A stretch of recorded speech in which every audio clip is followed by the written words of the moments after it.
Hi, everyone. Welcome to Publishing Books in Translation, an overview of best practices. This event is sponsored by the CLMP, the Community of Literary Magazines and Presses. So thanks so much to CLMP for putting this together, especially Mary Gannon and the whole team there. I am Bruna. I'm a communications coordinator at Words Without Borders, which is an online magazine of international literature. And today we have the editors of lots of really wonderful presses and magazines. We have Khaled from the Michigan Quarterly Review, Sun Young Lee from Kaya Press, and CJ Evans from Two Lines. Now let them talk a little bit about their work as editors, and we'll go from there. Khaled, I see you first on top. Would you like to kick us off? Hi, everyone. Glad to be in great company to talk about a great passion, which is translation, and also a great uh, cause for compassion because translation is tiring work that sometimes doesn't get its due praise. And it's one of the most interesting facets of literary work, and it's probably the most important one because I don't really know of any literature beginning by itself. Every literature of any language is an act of grafting, whereby it draws on other languages, on previous stories. So languages and literatures of any place or any country emerge from somewhere else. And in that emergence, there is always the act of translation. Translation is not only important for knowing what the rest of the world is doing. Translation is also a place where you preserve your own language, such as what some small countries are doing and what small nations have done. You translate in order to give your language space to express other ideas. Some of you may know this, some of you don't, but sometimes in the Netherlands, for example, works that are written in English are published in Dutch 2 months before they come out in English, because the Dutch want to have books in their language for people to read them. And so they want to have books come out in their language before they come out in English, where many of the Dutch people can acquire them in English. So in essence, translation for the Dutch and for some other small nations is a way to preserve their language. And in other places, that's how it has happened as well. So many facets, but I thought to mention this just because that's what translation does. It does transport, but it also preserves and enlivens, and it's a very important task. It's the most really important literary practice. It's the most essential. So. Thank you, Khaled. And I would add, I'm a translator myself. I translate Brazilian literature. And I would add that not only it preserves the original language and culture and all of that, but it also expands the English language, which is one of my favorite things to do, to like push the literary traditions here. And a professor of mine liked to call it increasing the capaciousness of the English language, like stretch the language a little bit, which is my favorite part personally. Thank you. Sun Young? Hi, my name is Sun Young Lee. I'm here with Kaya Press, where I have been for close to 30 years. It's a press that's been around for nearly 30 years, and we are an Asian diasporic press, which means we publish literature from the Asian diaspora. And it's interesting to be kind of invited to this conversation about translation because, I think there's something very specific about the way that we get kind of positioned within this field, which is a lot of times about external presumptions about what Asian diasporic literature is or can be. And we were kind of explicitly founded and created and have kind of operated with the mission that it's important to kind of expand that notion. So, as regards translation, a lot of people, they're like Asian diasporic, that does involve a lot of Asian American, for example, Asian Canadian, people writing in English. But one of the first questions that we get asked a lot of times is like, oh, are your books in English? So there's a kind of innate presumption that, if you put the word Asian there, it's not American, for example, or it's not in the English language. So that's one of the ways in which Asian diaspora also kind of functions. And then on the other hand, like there's a lot of translation support that happens, for example, and especially like Korea and Japan and other kind of East Asian countries that we've kind of experienced. But it's been interesting to note that oftentimes they don't think of us as an appropriate funding location, primarily because we're not white enough, basically, in the same way that, I've heard stories of people who are like Korean American and they go to Korea and they have a hard time getting a job teaching English, even though that's their native language. So you're getting it a little bit from both sides as an Asian diasporic press, and it's kind of an interesting place for us to be. We did start off, we were founded by a woman, Kim Soo-kyung, who was really interested in presenting Korean literature in English. So that was the initial impetus. Quickly expanded to be like a kind of broader Asian diasporic press. And we did not publish Korean literature in translation until very recently.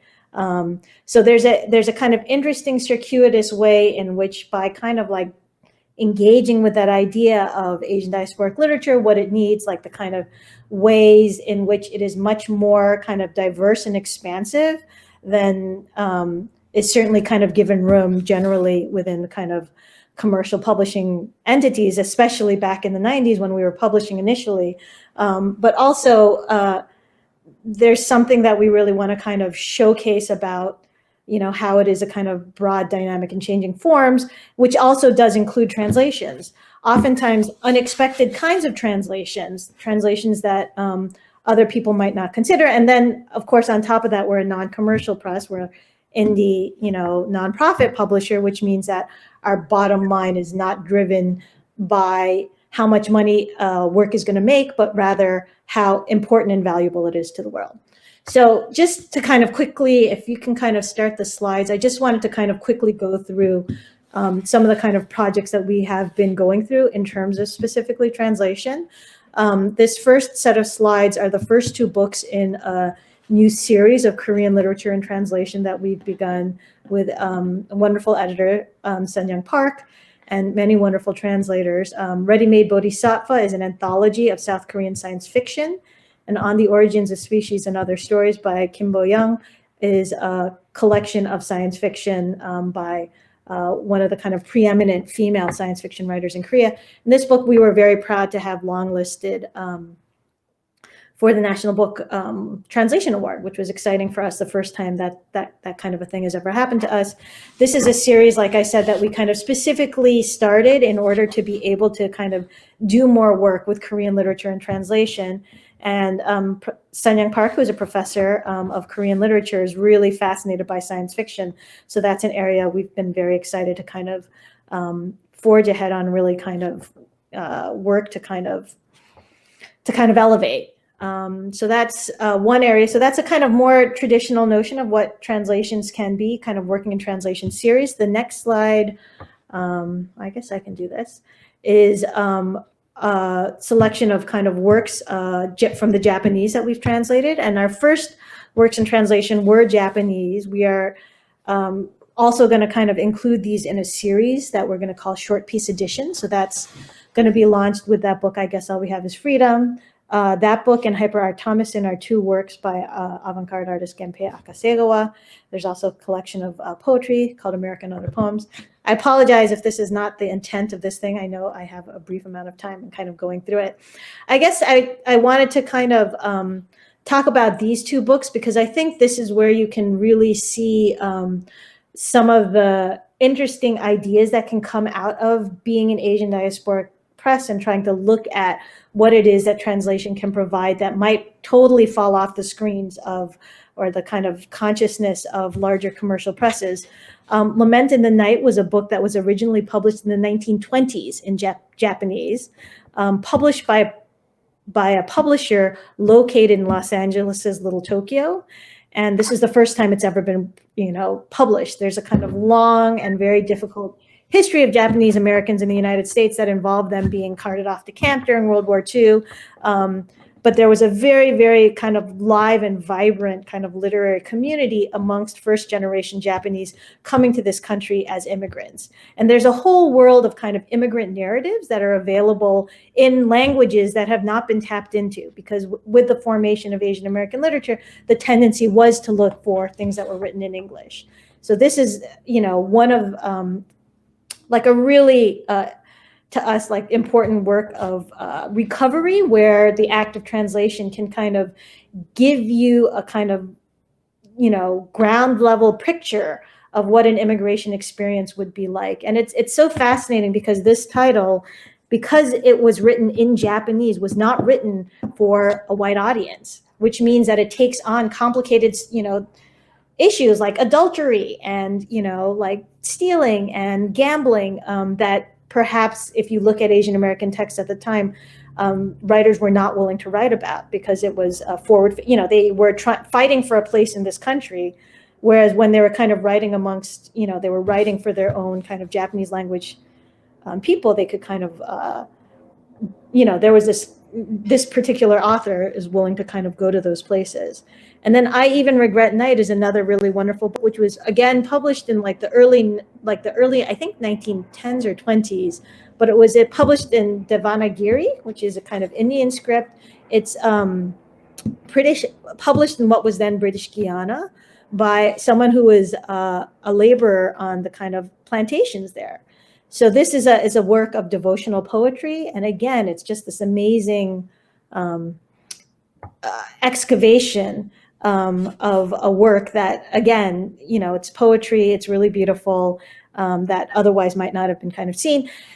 And the other interesting thing is that the translator was really careful to kind of also include a couple of transcriptions of the works, if they were not translated just into English, but also into Creole, which is the kind of, the mixed language that occurs kind of in British Guiana. So I thought that was a really amazing and wonderful innovation that we're proud to kind of present. And then the final one is just, we did actually begin our translation with books on film. So they weren't even literature. And I'll stop there because I've gone on for quite a while. So thank you. Thanks, Sanyang. CJ?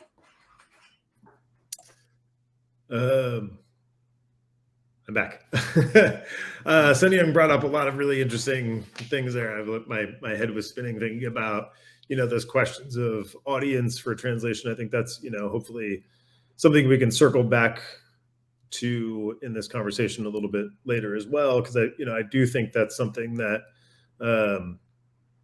people are contending with and thinking about more and more these days. The question of that, the larger publishers have an idea of who audience is when they want to translate a book into English.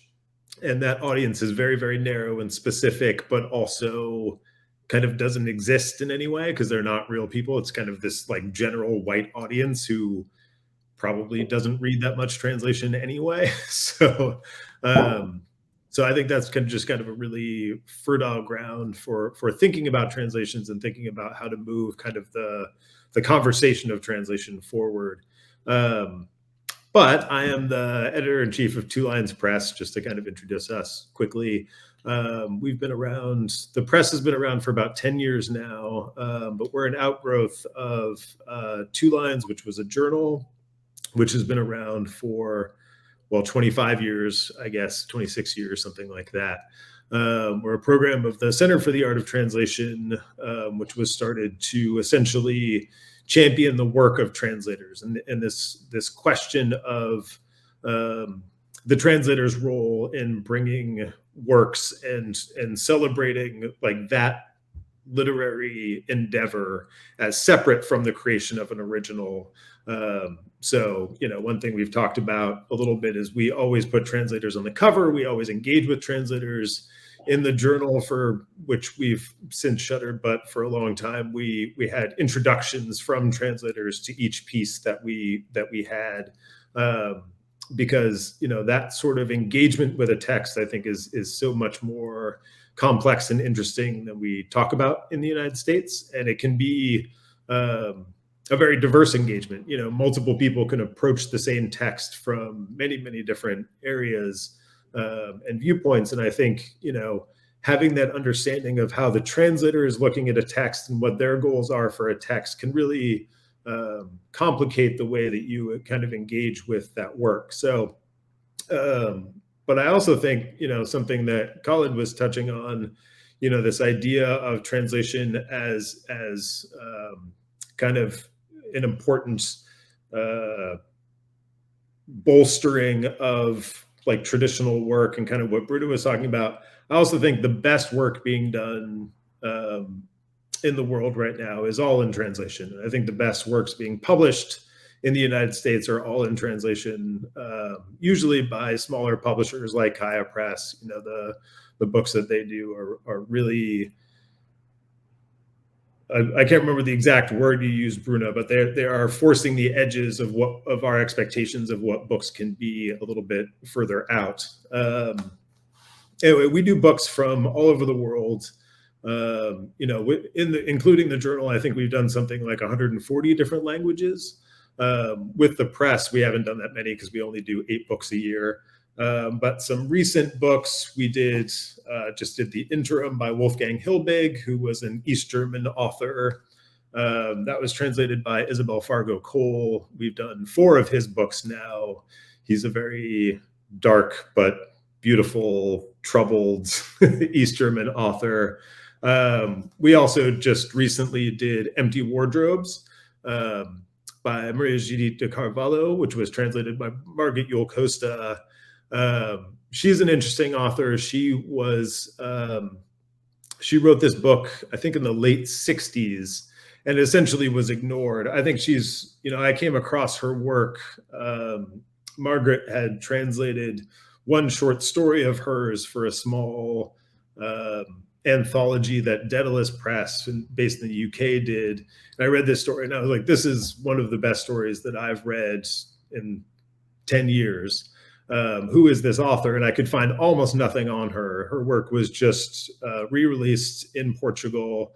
But we snapped this up and now we're going to be doing another large collection of her stories and hoping to bring all of her work. She's biting and contemporary, but also this book is it's 3 generations of women all kind of operating under this patriarchal system. And like the grandmother has the very kind of stoic, you know, she just kind of had to live with this. And the main character of the book, her husband left her with nothing. And she kind of had fought against this patriarchal system and then realized that once he died, she was stuck and had no way out of it. And then her daughter, who thinks she's free, makes a choice that absolutely just reinforces that exact same system. It's really fascinating work. I don't know, I could go through quite a few books that we've done, but just we also do a selection of anthologies called Calico, where we did one that was all Arabic language poetry about the home, kind of not domestic, but kind of personal and private spaces rather than political or public or universal spaces. We also, our most recent one is called Queer, and it's Brazilian queer literature. Bruna, I think you're in this one, yes? Yes. Bruna translated a wonderful piece, 2 pieces, letters for us for this one. So those are a few of the things that we do. You know, we try to kind of operate in this space in which our belief is if we kind of put the effort and as much money as we possibly can and as much time as we possibly can into each title, we can treat these books the same way that a big 6 publisher treats their most famous new writer from Brooklyn. And we can try to get that same sort of audience for work that is more interesting maybe than that writer from Brooklyn. And that's kind of the grounding principle of Two Lions Press is really that, you know, the assumption, not that we have to justify this work in any way, but that this work is just simply the best work being done. And we want to try to get as many people to read it as possible. This is wonderful. And I recently saw on Twitter that Two Lines Press, the name came from having the two bylines, the authors and the translators. Well, it originally came because we would publish everything en face. So we would always have the original language and then the translator's language, and then we would put their names underneath. And so it was always, it's really fascinating to look back at those and see the way that people just, even visually engage with text differently across language. Or, you talk about translating from Arabic or Hebrew or, some right to left language and how that changes structure. Yeah, so that is where the name comes from. That made me really happy to think that, the translators are centered in that way. Yeah, you all touched on so many interesting things. Funding being uneven for, some languages are certainly more privileged than others. Some presses are certainly more privileged than others, and readership issues, and of course, the fact that some languages are essentially dying out, and it's really hard to find support or translation or, all kinds of ways to bring them out. So in thinking about the many challenges for translation, what are some of the things that have made this work most difficult for you? And I'm thinking especially, in terms of supporting translators, who are the people who are essentially pitching, translating, but also promoting, like doing unpaid work before and after publication to champion these authors and these languages. There's much difficulty to be had. So if we could talk a little bit about that. We can do it spontaneously, but I think Khaled, you could also kick us off again. Yeah, I can speak to that maybe from a literary magazine perspective. We have one of the genres, if you were to submit to us through Submittable, one of the sort of the categories is translation. So we receive quite a bit, maybe 10% of our submissions are translations. And so we treat that translator essentially as the primary writer. We do not have a big budget. We assume that the translator has the rights for the work that has been translated, and we just treat, and we do not pay the author or the author's publisher unless that's been required of us. But again, I talked about translation as being this very sort of fertile ground for growth. Translation is also often very generous, and the translators are happy to have the money. The authors, in most cases, are happy to be translated, and so it's often we pay the translator, and that's that. We cannot afford to commission translations because we understand that when we commission a translation, the pay rate goes much higher. And so we do have people pitch to us pieces that they'd like to translate, but the rate is the same that we offer them, the same sort of humble, sort of modest rate that we offer our authors. And that's as far as like pay is concerned. Translators also get a byline in our journal, and so that's the sort of process. I've been asked as a translator to translate some books and some texts and so on, and again, in some cases, it was the standard contract of what is it, the advance, just a sort of a regular commission. Some of my translations were for prizes in which they've won.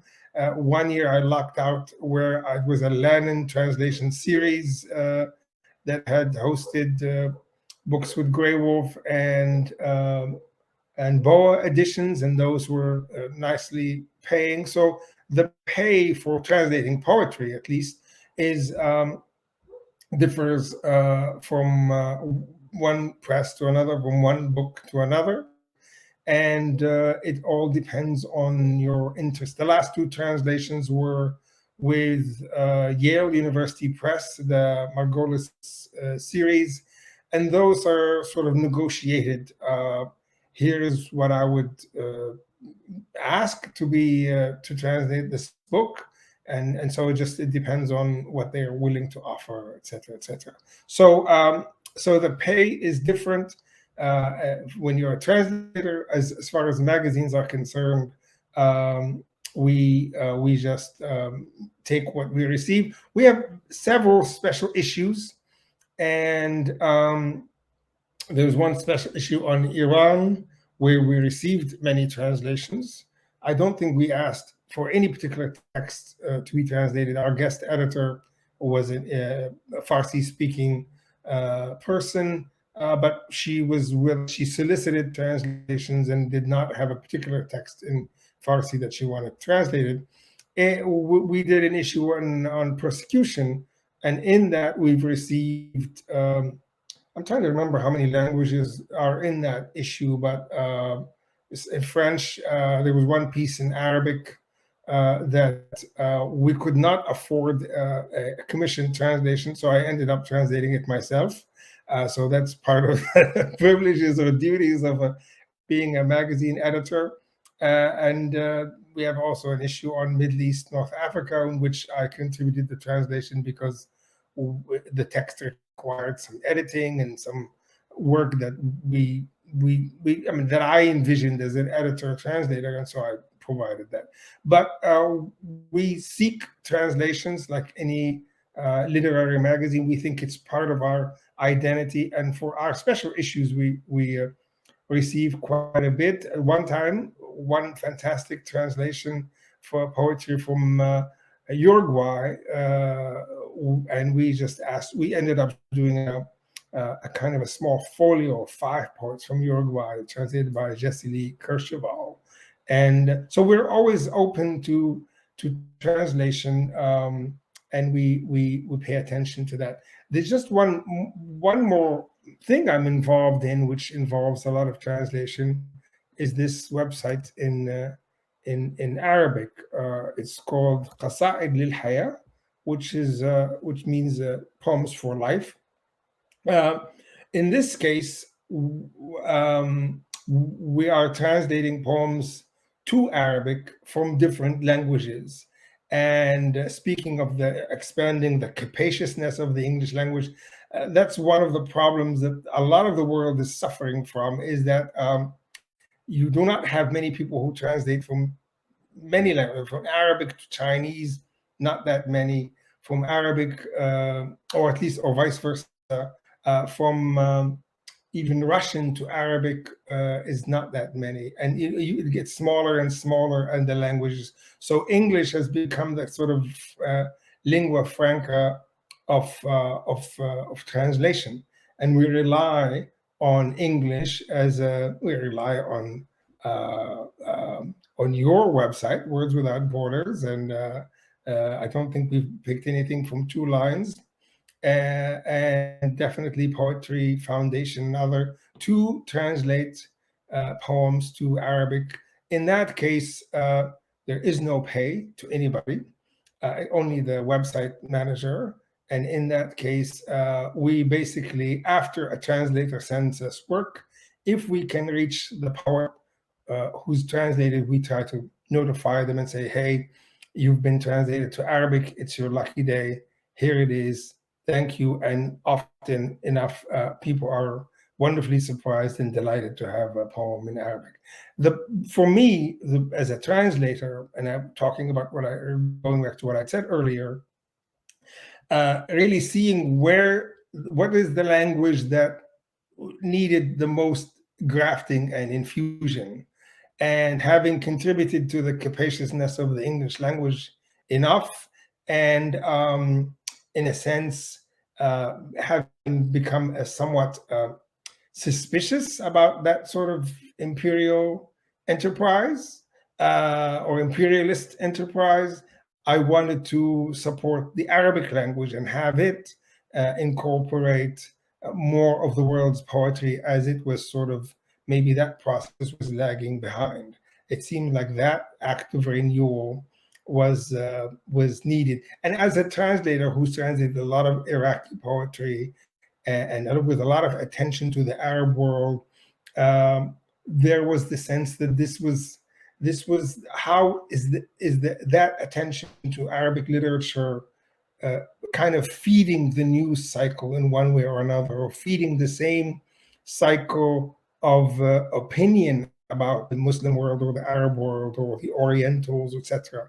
And I really became very curious and doubtful and suspicious about, in some ways, literature's ability to expand people's minds, and how, in fact, maybe sometimes what we translate, it just adds to what is already there. That it doesn't often change. It just sort of gets formed or reformed into the general sort of negative stereotype. So I'm as much as I'm hopeful always about translation, after the way things, even in a small world as poetry, the way things kind of get shifted as a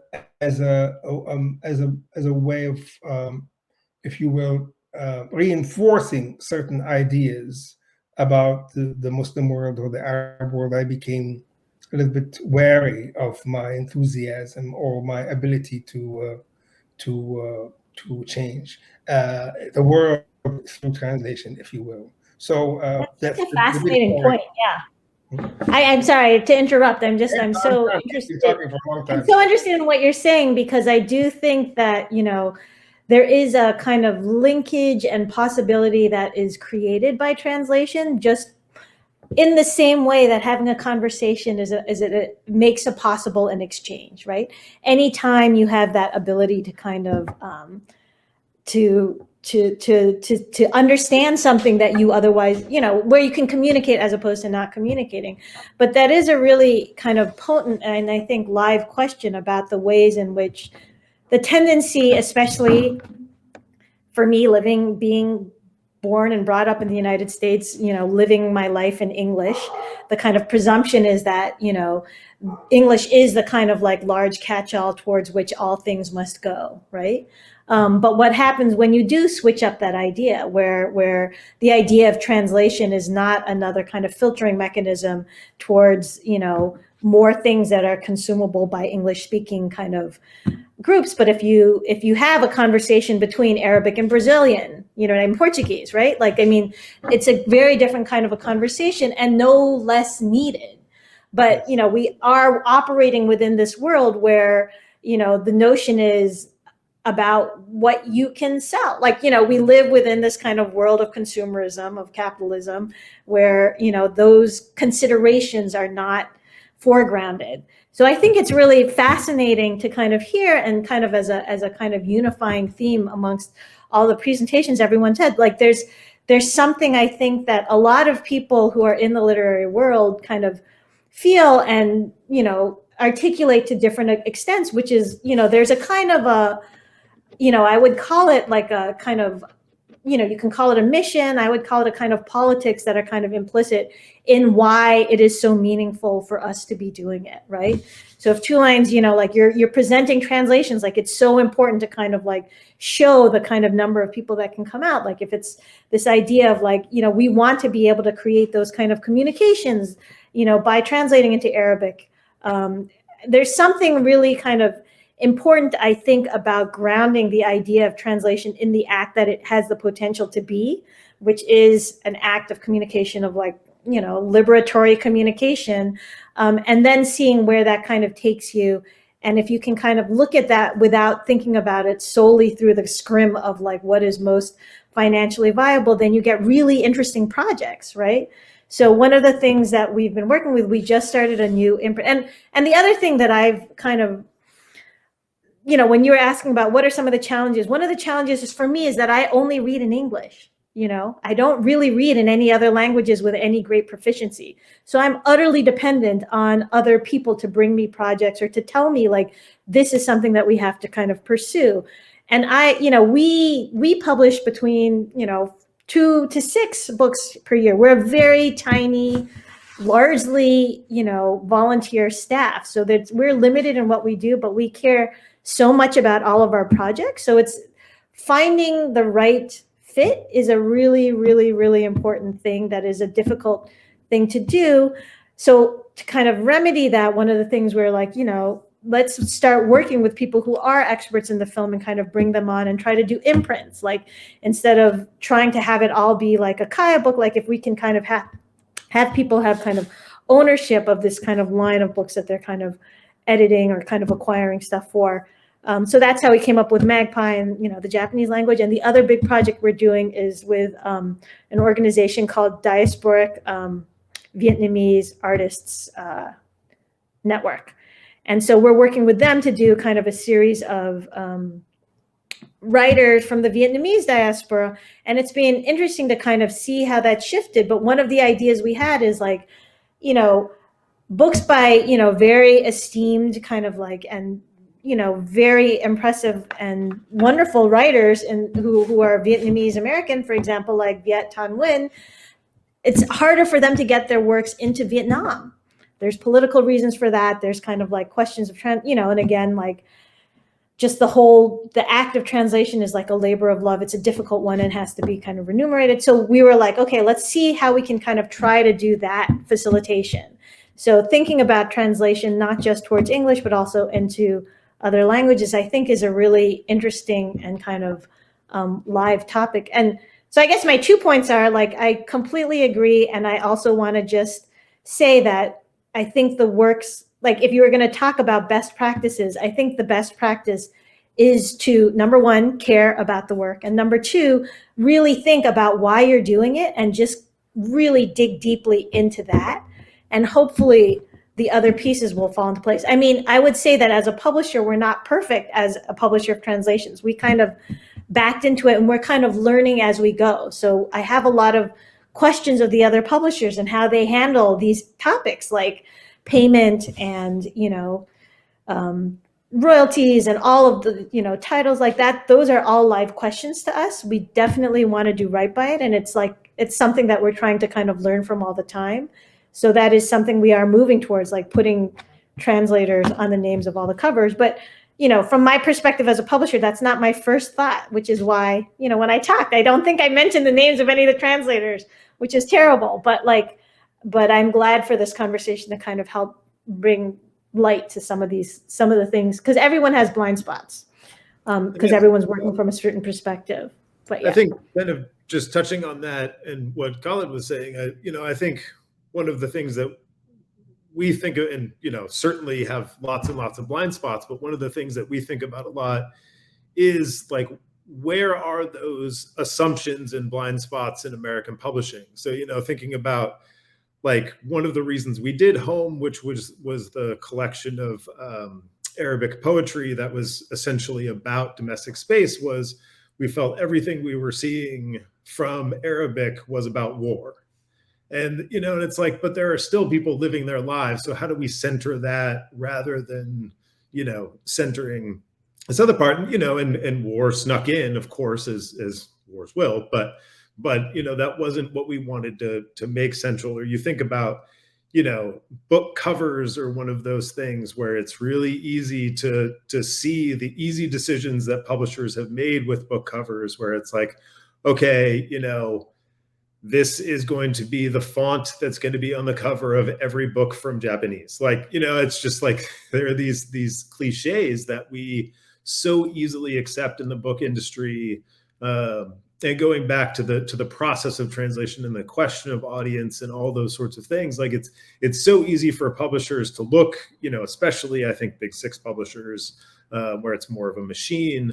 But I think some of that filters down to small publishers. And again, like, we have our blind spots and fail at this all the time too, but it's, where can we push back against our own assumptions and what's easiest and pay structures and all of these different things and these questions of what's kind of central and easy.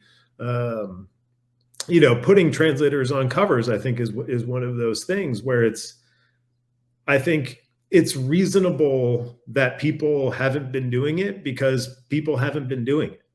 And then it takes the conversation starting for people to be like, oh yeah, that's very strange that we're not doing that. And it filters out from small presses, and I think, and from activists and from those sorts of people. And hopefully, eventually, it works its way up to kind of the big fish and somebody over there does the right thing too. I don't think we can force any of those things, but I do think that's how these sorts of shifts in industry happen. It's not going to be an overnight shift, but it's going to be people asking those questions and complicating those things which seem straightforward. I have a question for you, CJ. Sorry, Khalid, please. No, just in terms of the recognizing that translators were not. Interestingly, that it's not something you would think about in terms of poetry. In poetry, I don't know. I don't know of any book poetry translations. Some, but poetry, you assume that the translator kind of lends authority to the translation of poetry, drama also. But when it comes to the more sort of trade prose, fiction and nonfiction, the act of sort of suppressing the gap that translation must presume is something that marketing emphasizes on, and I would imagine that at the larger marketplace there is a kind of a suspicion of the act of translation overall, and if you see that suspicion of translation all over the world, people want to assume that they could just talk to each other somehow despite the language barrier. So a reminder of the translator, or this is a translated book, is something that the big publishers want to suppress, and they want to give us the sense that this foreigner who may not know 10 words in English somehow magically spoke to us in English, and that helps the marketing and breaks the sort of the estrangement. But it's a play on some of the paranoia, the racism, whatever it is that people want to assume as far as foreignness and translation. And translation ends up being kind of a locus, a point of all that sort of anxiety and feeling of foreignness, if you will. But I do think that is one of those assumptions. I think the big publishers leave translators' names off there because it was work for hire for a long time, and at some point some editor decided that having the translator on there created this rift. I think in poetry it goes back because it was Ezra Pound and it was John Ashbery and it was the white poet dudes who were doing it and lended authority to it, so they got their names on there. But I think that versus work for hire is though not always. Sorry to interrupt, but I'm gonna point to one of my publishers, actually, Europa Editions. I have done work for hire for them. I just translated a novel that won't have my name on the cover. As much as I love working with them, and they do have excellent pay, better than some of the presses that do put my name on the cover, etc. So there are pros and cons to all of this. But for example, Jhumpa Lahiri, Pulitzer-winning author, major author, right, translates for them, and her name isn't on the cover. And that seems like a missed opportunity, in my opinion, because she is as much of a draw, if not more, to me, as Ezra Pound and Mark Strand and John Ashbery, etc. But I mean, for crying out loud, she's a Pulitzer-winning author in her own right, etc. But I think it goes to what Khaled was saying too, that it has to do with an act of deception. If we don't tell the reader, if we don't flag that this is a translation, will the reader just read this as if it was born this way? Like it didn't go through any kind of metamorphosis. And that is, I think, a completely different reading experience, assuming that what I believe in, that reading a translation is reading a form in its own right, that I would be just reading this wrong. I think Kate Briggs talks about this very eloquently in her book, This Little Art, that if you're reading a translation, if you're reading that kind of language play versus reading a text that was written once, are you reading differently? Are you reading with ignorance? Are you reading with different assumptions, or etc.? I could go on about this, and I could also go on a lot about pay as someone who was a full-time freelance translator for multiple years, and then took on a full-time job because girls got to pay rent. But Sun Young, go ahead.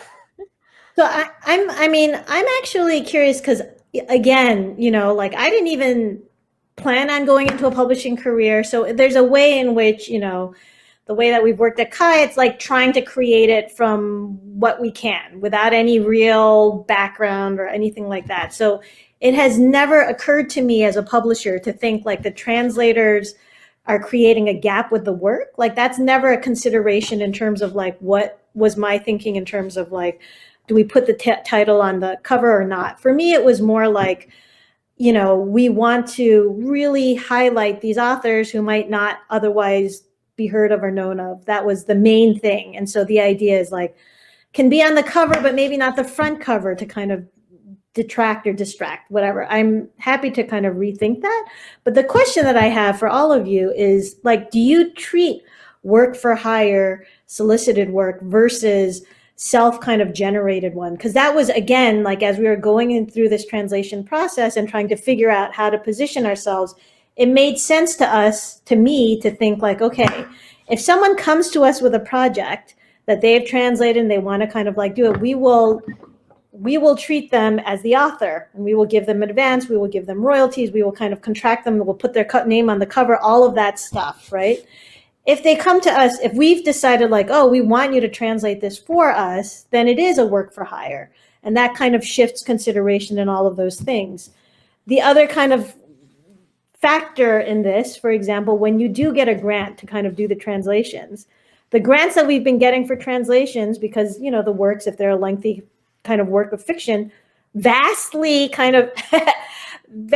are much more than we'll ever make from a lifetime of sales of the book. So it's like, if we are from that, like, do we treat that as an advance, in which case they'll never earn it out and the royalty doesn't matter. If we give them a royalty, then we're just impoverishing ourselves further. And it's, you know, again, further exacerbated by the fact that many of our staff don't get paid. And then there's the fact, which is not great, and I'm not saying that this is something people should pursue, but, you know, there's a lot of, okay, I won't say that many of our staff don't get paid. We just, the amount of money that we're dealing with is not a large amount. So those are kind of, so I guess what I'm trying to say is there's a consideration about the size of the press. There's a consideration about like the way in which the kind of work is being is coming to us, is becoming available. And so I'm just curious how and then the other thing is that a lot of times when we get these translation grants, there's not necessarily as much funds allocated towards editing, but at least at Kaya, like the editorial process is like a very, very deep and extensive one, as deep as and extensive as it is with any other project. And I think that's one of the benefits people get from coming to us, is that we put so much time and energy into it. So that's just the final factor I kind of wanted to put out there as a consideration. I'm curious what other people's experiences are. And again, happy to learn. I have opinions. So this novel that I said I didn't get I did get credit just on the, you know, further into the book, not on the cover. It was work for hire, meaning I didn't bring the book to them. But I think a lot about other artistic practices, you know, in other media. I can't imagine, for example, a painter who was commissioned to do a portrait not getting credit because someone paid for it, you know. Or a musician who performed a really well-known sonata not getting credit for their performance of that particular piece, their take on that piece, just because, you know, they didn't do it, that kind of thing. And I don't see it in other fields. This kind of thing happens so much. Or like an actor who did a famous monologue, you know, it just doesn't. I think with translation, it has to do a lot with the history of the profession, where it comes from. Like the kinds of people who were translating were meant to be invisible. They were meant to not be seen. It was like they were somebody else's mouth, but they're not there, you know? Whereas in these other fields, the artist has always been, just has received more accolades, has been more centered, has gotten more attention. The invisibility of the translator, I think, has so much to do with xenophobia and suspicion, you know, toward the fact that we have all this power over language, etc. But CJ, you're going to say something and I cut you off. Well, I guess I would just say, you know, one thing that we do at Two Lines is we just pay all translators the same. And, again, that's maybe not a perfect solution, because, this might be a controversial thing to say, but there are languages that are more complex to bring into English than other languages, just because of syntax and all sorts of, alphabets and all those sorts of things. But that's just a decision we made just to, because it felt like kind of one of the problems that we were having was there were certain languages, especially European languages, but, Korea is a good example, where there's a lot of funding, versus other places where there's almost, there's lots of places in the world where there's no funding, and we wanted to do books from the places with no funding. So we kind of decided on this kind of equity approach. And then, if we get funding for a specific book, we're able to take kind of our other funding and kind of move it to the books that need funding, if that makes sense. So we just kind of make it all work. But it is, one of the challenges that we really have is we're constantly trying to find work from places and languages and regions that don't have the same sorts of systems in place that a lot of those European languages and major languages have.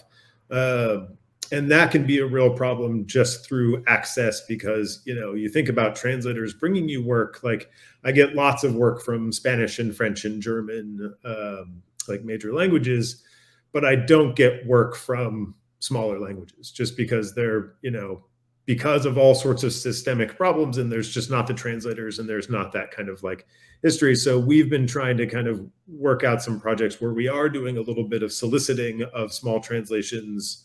We're starting off with a project on Kiswahili literature now, where we actually solicited translators in the region to do translations of the authors that are there, and then we're working with them and editing with them. It's incredibly costly and time consuming, and hopefully valuable at the end. But those are the sorts of projects that we do because we're a nonprofit, the Center for the Art of Translation, on top of being a publisher, that we really kind of engage with. But yeah, I don't think there are good solutions to like pay structures for books.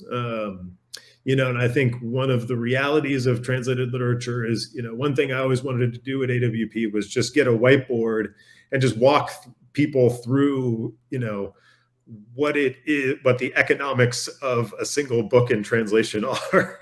Because I think, this idea that somebody out there is getting rich off these books and they're just not sharing it properly. So yeah, I don't have perfect solutions to pay structures and those sorts of things. And I wish I could pay translators more. And I wish we could charge more for the books and all these sorts of things, but there are these pressures on the other side of the industry too. Of course. I want to go back a little bit to the process, and this is maybe cutting some of the big publishers some slack, in terms of like even how a book or how an author comes into being. I was just in Libya, and I was talking to some young authors there, and sometimes like the first novel, even a third novel, if it gets 500 copies printed, you're lucky. Sometimes some people are printing 100 copies, 20 or 25 are going to friends, without and again the line between print shop and publisher is very fuzzy in many Arab countries, and even it was earlier in the 20th century. Publishers were called matba'a such and such, which means print shop by so and so. It wasn't really so. The whole process of editing and these intermediate editors that are helping the book come along are just not available. And in fact, even sometimes proofreading is not done. So it's really just the availability of labor, the publishing technology itself. So it's very likely that you will not become a novelist. You could publish, by the time you publish your fourth novel, you may become mature enough to address all of that. In the United States, authors here in Western countries, a lot of that stuff gets suppressed, perhaps. You have a lot of MFAs programs who introduce very proficient writers, and more proficient writers from around the world.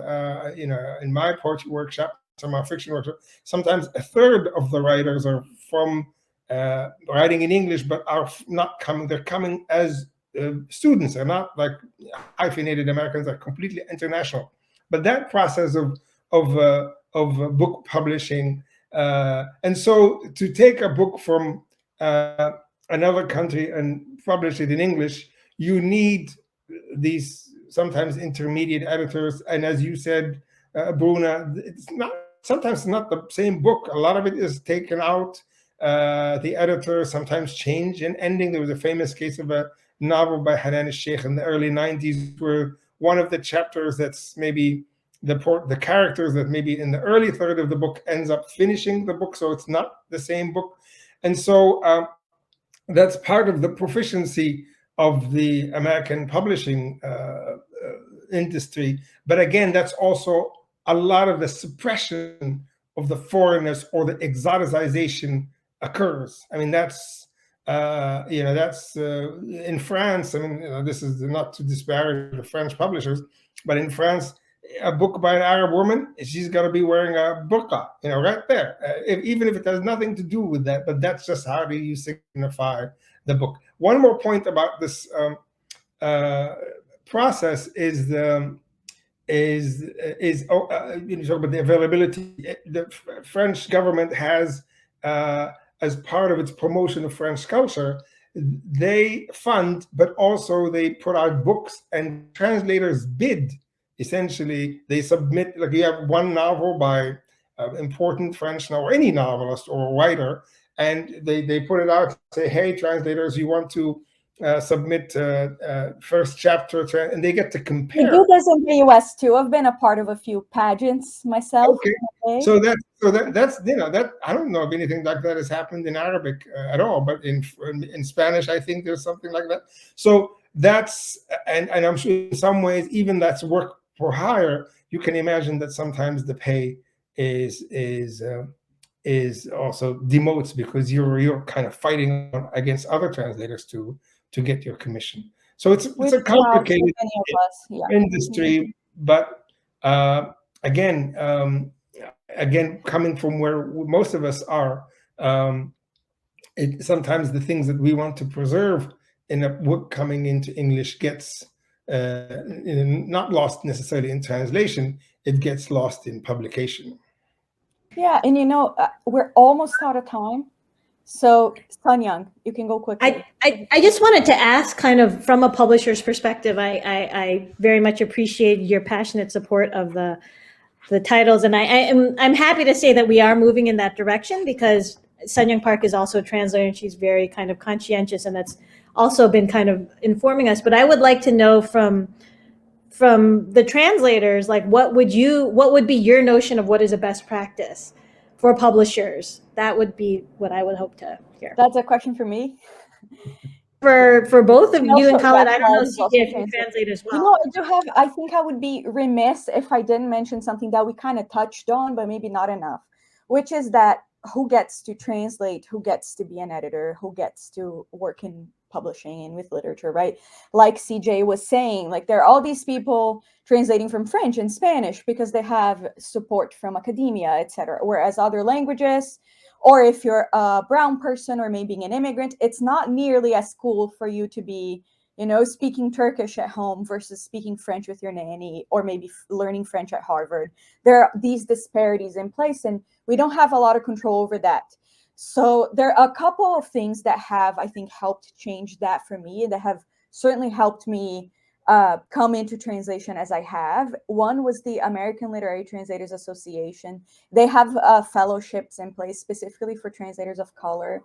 And I got one when I first started out as a translator.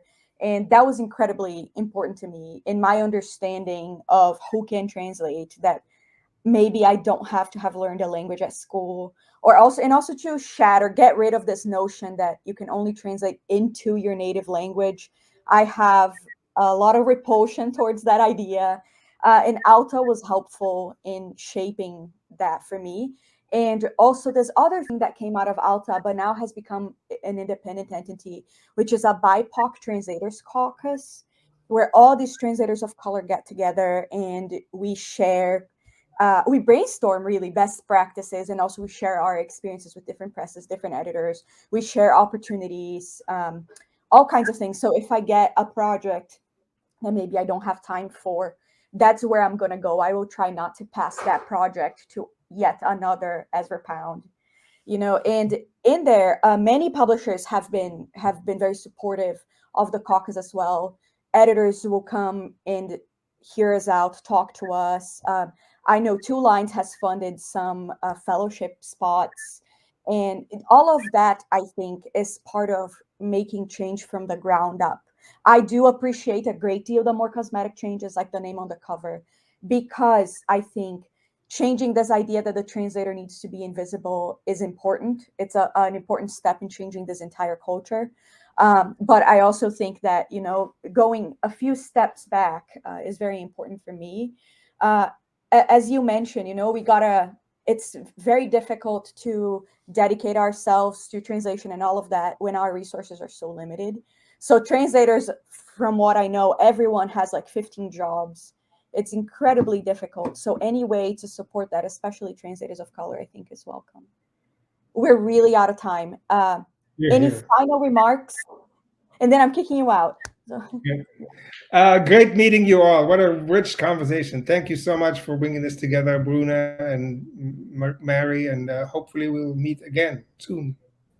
Yeah, this has been wonderful. And I think from the looks of it, since we ran out of time so quickly, it means that we need to keep this conversation going in a different forum. Yes. Thank you so much, everyone. I learned so much. Thank you. Yeah, thanks everyone. Bye.